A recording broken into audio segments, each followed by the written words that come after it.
PR Connections Radio presents. Welcome to Vegas Hockey Hub here in the sports and entertainment capital of the world, Las Vegas, Nevada, on prconnectionsradio.com, the voice of new media. I'm your host, Ian Rachiele. And follow our social media and follow all the show's social media at PR Connections Radio and at Vegas Hockey Hub. And I'm very excited to announce my guest for this episode of Vegas Hockey Hub. And that is the person who has created PR Connections Radio, the guy who helped create this show, of course, Guy Dawson. Welcome to the show. How's it going, my friend? Everything's going great, Ian. Thanks. It's been a while since I've been a guest on one of your shows. I always appreciate the opportunity to come by and support you. You've done so much to support our network. Really appreciate you inviting me. Yeah, so the last time that we had you on here was actually during the marathon show. We were talking about Aiden Hill being re-extended. Of course, he did. He is back here in Vegas, so that's absolutely fantastic news. And speaking of the Vegas Golden Knights, them winning the Stanley Cup, them winning a championship, and with both of us being here in Las Vegas, being in the sports and entertainment capital of the world, how did the championship feel on your end, seeing the Vegas Golden Knights, seeing a team that was born here in Las Vegas 6 years in, finally winning a championship? Yeah, I'm just like so many other people here in Vegas, Ian. I just was absolutely thrilled. I had the opportunity to watch the Knights play quite a few times throughout the season. And I mean, they were sharp all year. I mean, I wasn't sure if they were going to be good enough to win the Stanley Cup. There was a lot of great teams in hockey, but when I would watch them, they were pretty much always the best team on the ice every time that I watched them. You know, all teams have their nights when they're not their sharpest, but they definitely showed the potential to be able to win the Stanley Cup throughout the season. And then for them to close out so well. And I mean, they were really dominant in the playoffs. I mean, it was huge for this town. We have this homegrown team, as you mentioned, that Vegas has really embraced the Knights. And not that we haven't embraced the other sports teams. Of course, we had the Aces, but as you had mentioned, a homegrown team is really brings something special. It is a very special year in Las Vegas, having a team in a major sport to win a championship. And I love that you bring up that aspect of it because, yes, the Oakland Athletics, they are potentially moving to Las Vegas. There's talk about NBA expansion, them getting an NBA expansion team. We obviously know about the Las Vegas Raiders and what they've done in their almost 4 seasons being here in Las Vegas. But with the Vegas Golden Knights, I've always felt, and maybe I'll have you see what your opinion on it is as well. But when it comes to the Vegas Golden Knights, it always felt like this is our team. You know, for the Vegas locals, for the people who are born and raised here. The Raiders, they came from Oakland. The Las Vegas Aces, they came from San Antonio. Of course, the A's are coming from Oakland as well. But it just feels like the Vegas Golden Knights are actually our team. So if you're a local, if you're someone who was born and raised here, the Golden Knights are someone you can kind of relate to. You can kind of, build a foundation on. Right. Yeah. There's just something about a team being a part of the community. Of course, we know the first year that they started competing, we had some difficult times here in Vegas. And this hockey team was something that we all had to hold on to. And they were so successful. And just the excitement, just that first year, it was just electric.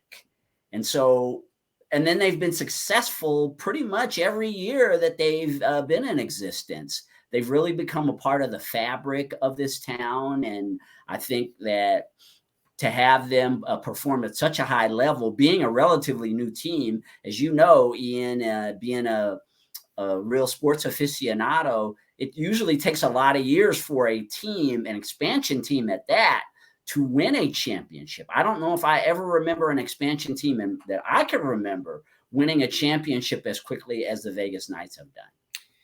So the only one that I would say is kind of similar is the Arizona Diamondbacks in baseball.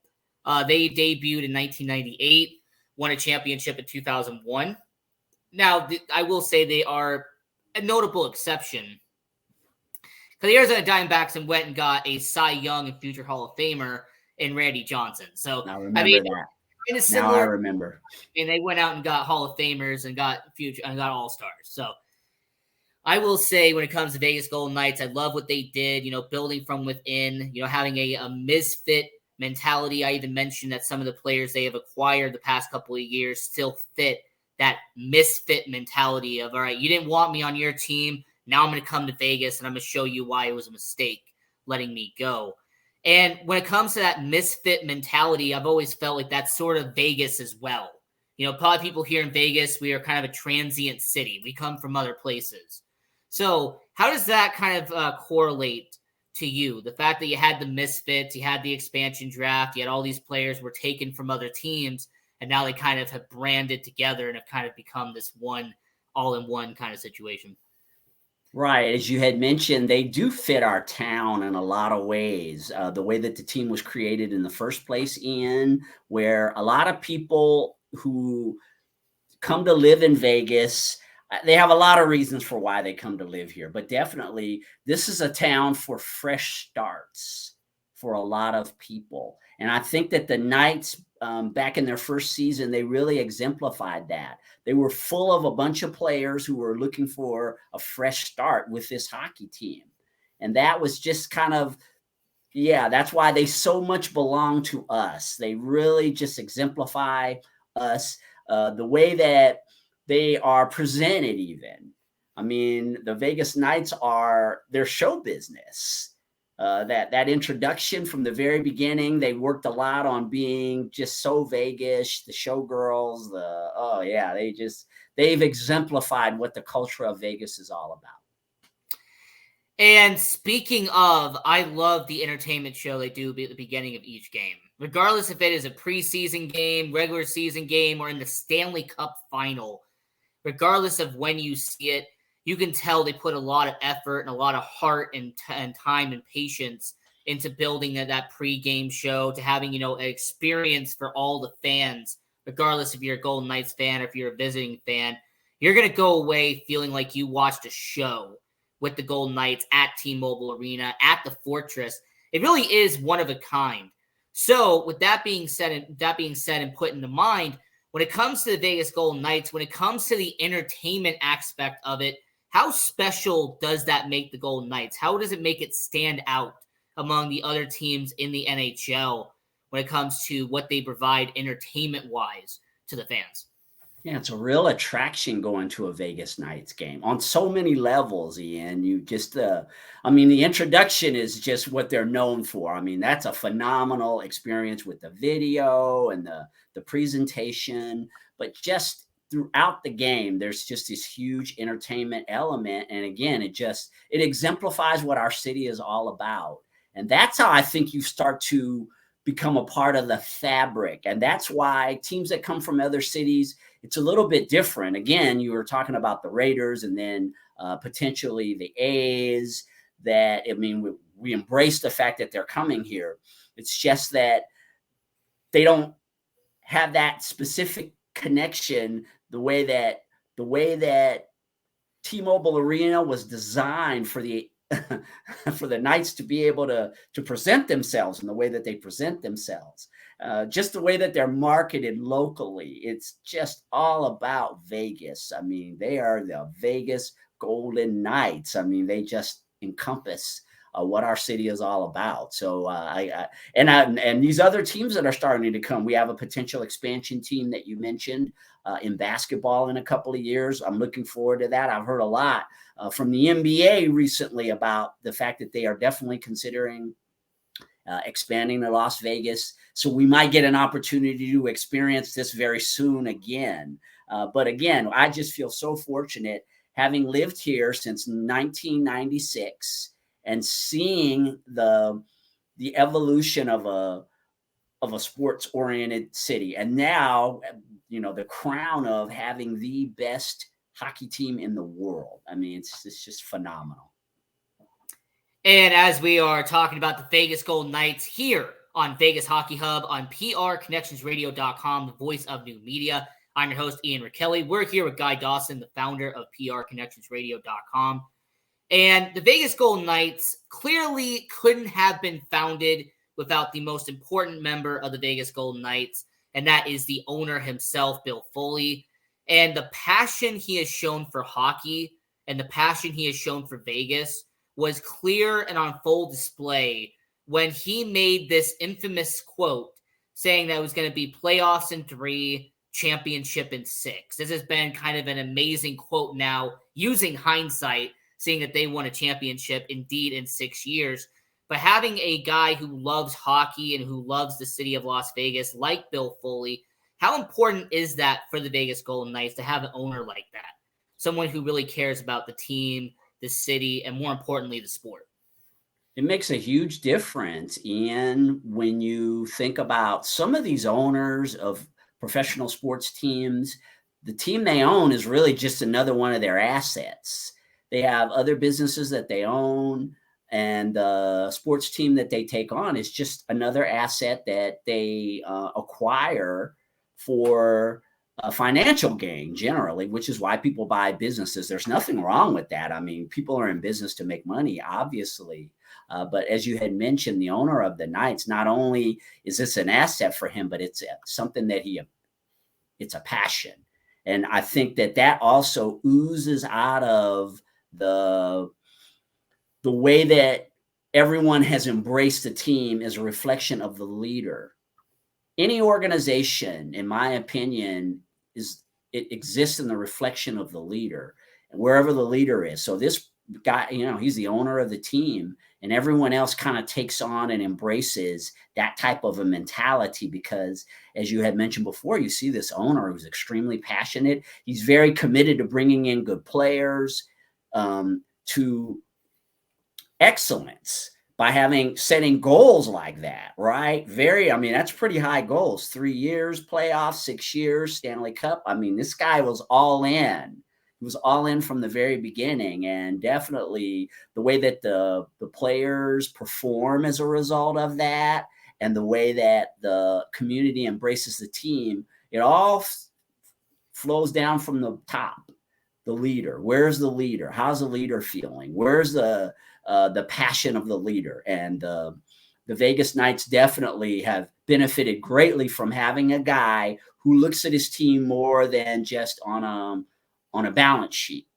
He looks at it really he is a hockey fan, obviously someone who just loves hockey. And he's fortunate enough to own an NHL team. It is something that every diehard hockey fan wishes they could do. I wish I could say, hey, I'm a billionaire. I'm going to go spend $500 million and get myself a hockey team. I mean, obviously, that would be every hockey fan's dream. But there is an infamous photo, an iconic photo now, during the championship ceremony where Bill Foley, George McPhee, Kelly McCrimmon, really the three people who helped build Vegas in terms of being a championship team. And they're hoisting the Stanley Cup together, kind of showing that Bill Foley wanted to include not just himself, but he also wanted to show that McPhee and McCrimmon were both part of building this team and winning a championship. And that's what I respect about Bill Foley. He's a team player. He's somebody who understands that it wasn't just him, it was the entire team. Speaking of Kelly McCrimmon and George McPhee, there's no denying that both of those guys were the general managers of the Vegas Golden Knights during the 6 years that led to winning a championship. And George McPhee has to get a lot of credit for building the team during the expansion draft, making the moves the first 2 years. But Kelly McCrimmon, the last 2 seasons, he has just made good move after good move after good move and kind of helped the Vegas Golden Knights get to where they are now. So what comments would you say about George McPhee and Kelly McCrimmon and the fact that those two really helped build the Vegas Golden Knights into the winners that we saw a few months ago? So we were talking a second ago, Ian, about the leader and the leader's passion and the way that the leader set goals and had high expectations for his team and really embraced that. So part of his leadership also is in the types of people that he employs. And so he's a smart guy in that he brought in other, what I call lieutenants, which is what a general manager really is. His leaders, he got them as invested in his vision as he was. I mean, and that's also a really important thing, is that you have to get the people who you are working with to see your vision. And they saw it, and that was all reflected in the way that they have approached building this team, building and managing this team. That's what the general managers, of course, coach. It all trickles down. You have the leader has the vision, the leader goes to everyone and says, okay, here's my vision. How can we get there? And step by step, your team starts to work towards that vision. So, as you had mentioned before, making sure that everybody gets credit for their contribution is also a sign of a great leader. There are leaders out there who sometimes are more prone to wanting to take all the credit because they're the owner of the team. But when you show people who are a part of your team how much you appreciate their contributions, they want to contribute more because they feel appreciated. They feel like you're someone who is valuing them and not just taking all the credit and saying, oh, I did it all. And we've seen leaders like that in organizations. So his whole approach, the team spirit, being very big about praising his lieutenants, and allowing them to do their jobs. That's another critical thing, is as the owner of an organization, you set this vision, expectations, you start working on a system for how you're going to carry everything out. And the next thing is stepping back and letting people do their jobs, what you're paying them for, because they're experts in their particular field. And there's a lot of components that have led to the success of the Golden Knights. The leadership on many levels has also been very important. And I've always believed that when it comes to Vegas Golden Knights, yes, the owner, the scouting, the general manager, president of hockey operations, those are all very important. But I've also believed the head coach is valuable. And if you have the right head coach, if you have the best head coach that you have available, that it can help you between winning a championship and losing in the first round. And last year, about 15 months ago, the Vegas Golden Knights hired Bruce Cassidy over from the Boston Bruins. And Bruce Cassidy was a successful head coach. He did really well in Boston, brought over to Vegas on a 3-year contract. A lot of people were wondering how that was going to do. Well, 9 months later, he wins a championship. He's hoisting the Stanley Cup for our Vegas Golden Knights. One heck of a hire. Arguably a top 5 coach in the NHL. But having someone in Bruce Cassidy who came from the Boston Bruins, who went to a Stanley Cup final with Boston when they lost to St. Louis, was really important to this team. So with that being put there, when it comes to Bruce Cassidy, him being a head coach, him having almost 2 decades of experience as a coach in hockey, how valuable is that to Vegas? Because you had Gerard Gallant at the beginning, when they first were an expansion team. Then he got fired. They brought in Pete DeBoer. He got him to Western Conference Finals, but didn't get him back to a Stanley Cup. Now they brought in Bruce Cassidy, and he won the entire championship in year 1 as a head coach. Right. It's just more about the culture, Ian. There's successful people make a habit of being successful. And so where you had mentioned you have a very experienced coach who's already been a part of a team that's won a Stanley Cup, success. Well, there's a motivational speaker named Tony Robbins. And one of the things that he talks about is that success leaves clues. So things that successful people do, they've mastered certain tactics that allow them to go on to be successful throughout their lives. So what he did, this is someone who's mastered tactics of success in hockey, and he just brought those tactics over to an environment that was already ripe and open for him to be able to bring his mindset, his skill set, ability to be able to work with players, ability to be able to design game plans. I mean, and they played hard. I mean, for a team to be as successful as the Vegas Knights were, ultimately winning the Stanley Cup, when I would watch them, I just was so impressed at how hard these guys played. And you had a lot of very talented hockey players on that team with big reputations, but it was how hard they played all the time. And that's a reflection of the coach. That's a culture, a mindset that coach has had with his other successes that he brought over, and the guys bought into it. Why? It goes back to leadership again. Because of his leadership and his commitment to excellence, they bought into his mindset. And again, he had the authority from having already been successful, so he could prove that he knew how to do things. And they just embraced it, and his results were outstanding. So yeah, it was just successful people have a way of recreating their success over and over again. We see it all the time. Now, I want to give credit to our social media at Vegas Hockey Hub, because I did not come up with this comment. Somebody in our chat did say that Kelly McCrimmon has also been known for bringing in players from his former Brandon Wheat Kings that he owned in the WHL. That is an excellent point. For anybody who doesn't know, our general manager, Kelly McCrimmon, used to own and coach the Brandon Wheat Kings of the Western Hockey League, which is a junior hockey league out there in Canada. So it is true that he used to bring up guys who played for him back in Brandon, and they play in the NHL here in Vegas. So that's an excellent point. And when you're talking about leadership, the fact that McCrimmon would bring in guys that he coached and he used to know back in the junior hockey. Now, as we are getting into the players itself here on Vegas Hockey Hub on prconnectionsradio.com, the voice of new media, I'm your host, Ian Rachiele. We're here with Guy Dawson, the founder of prconnectionsradio.com. And someone in our chat on Facebook brought this up, so I will bring this up very quickly. McCrimmon was not around in first year. Fully structured players that no one wanted, fought too old, and the Misfits were born and took the Golden Knights to a Stanley Cup. You're partially there. I'm not going to criticize you. You're partially there. McCrimmon was the assistant general manager in year one. He wasn't the actual general manager, but he was an assistant. And you are right. Foley did bring in players that no one wanted, hence the Misfit title. And that's a great segue into what our next topic was going to be.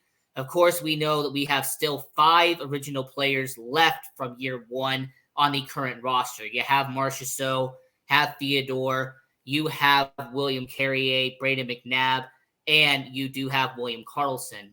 So to you have 5 players who have been here since day one, how valuable is that as a team that 7 years into your franchise, you still have 5 players left from when you first started?